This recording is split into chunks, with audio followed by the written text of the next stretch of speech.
शाम का वक्त था। सुरमई आसमान के नीचे एक हल्की ठंडी हवा बह रही थी। सृष्टि शहर के उस पुराने किले की सीढ़ियों पर बैठी थी, जहां वह अक्सर आती थी, अकेले में अपने ख्यालों के साथ वक्त बिताने। ये किला उसकी और आरव की कहानी का मूक गवाह था।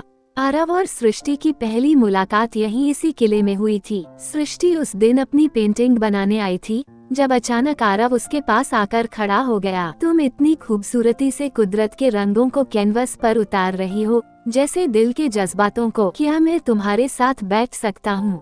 आरव की इस मासूमियत से भरी बात ने सृष्टि को पहली बार उसकी ओर खींचा। धीरे धीरे उनकी मुलाकातें बढ़ने लगी। आरव एक फोटोग्राफर था जो दुनिया को अपने कैमरे की नजर से देखता था। सृष्टि को उसकी यह बात बहुत पसंद थी कि वह हर छोटी चीज में खूबसूरती ढूंढता था। वे दोनों घंटों किले की सीढ़ियों पर बैठकर बातें करते, अपने सपने और अपने डर एक दूसरे से बांटते। आरव ने एक दिन सृष्टि को किले की सबसे ऊंची मीनार पर ले जाकर कहा, देखो, इस ऊंचाई से नीचे का नजारा कितना अद्भुत लगता है।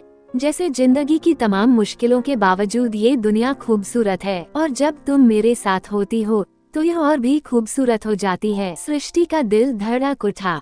ये वही पल था जब उसने महसूस किया कि वो आरव से प्यार करने लगी है। आरव के साथ बिताए पल उसे खास लगते थे। वो उसकी बातों में खोई रहती थी, उसकी हर छोटी बड़ी चीज में सृष्टि को अपना सपना नजर आता था। एक दिन जब दोनों उसी किले में बैठे थे, आरव ने सृष्टि से कहा, सृष्टि, मुझे तुम्हारे साथ जिंदगी बिताने का ख्याल बहुत अच्छा लगता है। क्या तुम भी ऐसा ही महसूस करती हो? सृष्टि कुछ पल के लिए चुप हो गई, लेकिन उसकी आंखों में प्यार साफ झलक रहा था। उसने धीरे से आरव का हाथ पकड़ा और कहा, हाँ, मैं भी तुम्हें दिल से चाहती हूँ। लेकिन उनके इस प्यार के बीच एक बड़ा मोड़ तब आया, जब आरव को एक बड़ी फोटोग्राफी असाइनमेंट के लिए विदेश जाना पड़ा। उसने सृष्टि से वादा किया था कि वह जल्दी लौटेगा, लेकिन समय बीतता गया और आरव का कोई संदेश नहीं आया। सृष्टि इंतजार करती रही, मगर आरव कहीं खो गया। सृष्टि ने अपने दिल के टुकड़ों को समेटते हुए जिंदगी को आगे बढ़ाने की कोशिश की, पर वह किला,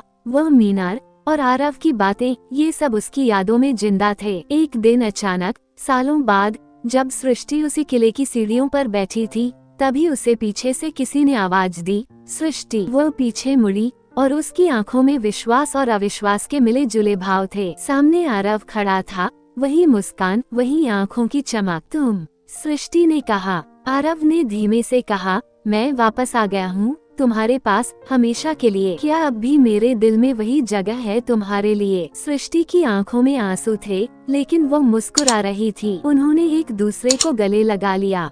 आखिरकार उनके प्यार ने वक्त और दूरियों को हरा दिया था।